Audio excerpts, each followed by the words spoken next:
dia dah crack, dah gitu dia dah tak center tau bush dia ni. Dia dah kat atas.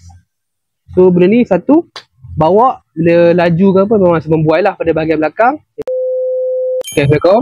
Okay, hari ni saya nak tunjuk salah satu contoh exober yang dah rosak lah. Ni bahagian belakang untuk kereta Persona lama lah.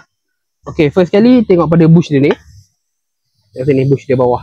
Tengok, dia dah crack, dah gitu dia dah tak center tau bush dia ni. Dia dah kat atas.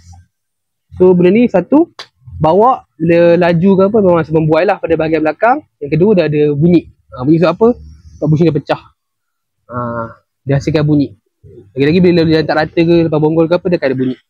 So yang kedua, ni dia punya absorber link belakang. Ni belakang lah, belakang pun dia ada link. Link dia macam ni lah. So link dia ni memang dah teruk lah. Dia ada free play. Dia kat karat lah, faham tu. Dia ada free play, boleh tengok.